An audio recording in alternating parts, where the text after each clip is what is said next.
अस्सलाम वालेकुम। आज हम बात करेंगे नाक की गुदूदों की बीमारी के मुतल्लिक, नेज़ल पॉलिप्स के मुतल्लिक। इसकी बहुत सी गलतफ़हमियाँ जो मुआशरे में पाई जाती हैं इसके इलाज से मुतल्लिक और इसके बनने के मुतल्लिक, जो हम आज दूर करेंगे। देखिए, नाक में गुदूदें मुख्तलिफ़ किस्म की होती हैं। पॉलिप्स एक उनमें से ख़ास किस्म है जो नाक में बनने वाली गुदूदें हैं। तो ये एक ऐसी गदूद होती है जो नॉन कैंसरस हम बोलते हैं, यानी कि बिनाइन, यानी कि जो कैंसर या ट्यूमर नहीं होता।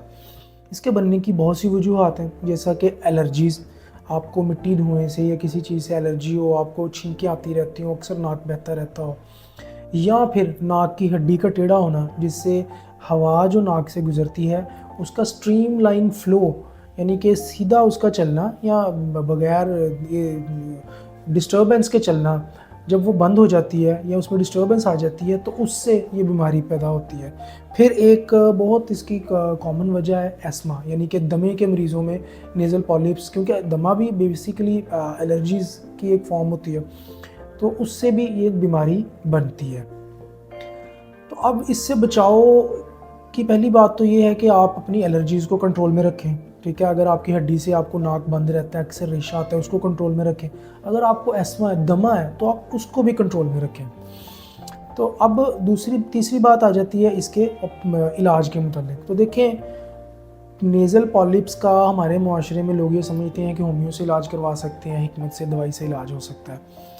आप करवाना चाहें, आपका हक है, उसमें कोई मुज़ायका नहीं है।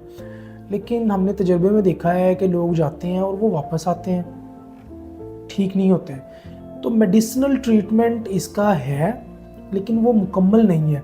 तो पॉलिप्स का ट्रीटमेंट सर्जरी प्लस मेडिसिन है, यानी कि हम सर्जरी से इनको रिमूव करते हैं, जो इनके बनने की वजह, जैसा कि हड्डी टेढ़ी होना या कोई और मसला होना, उसको हम ख़त्म करते हैं, और फिर उसके बाद और उससे पहले कुछ अर्सा बीमारी दवाई देते हैं जिससे ये मुकम्मल कंट्रोल में रहते हैं। और एक और बात जो मुआशरे में है कि जी ऑपरेशन का फ़ायदा नहीं होता, ये दोबारा बन जाती है।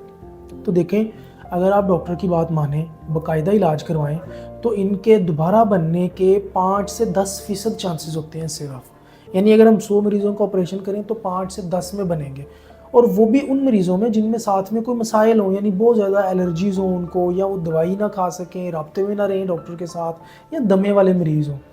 तो ये 100% काबिल इलाज बीमारी है, और इसका हम अल्हम्दुलिल्लाह आजकल बहुत ही जदीद तरीके से ऑपरेशन करते हैं, जिसको एंडोस्कोपिक साइनस सर्जरी बोलते हैं, हम ज़ुबान में फेस कहते हैं।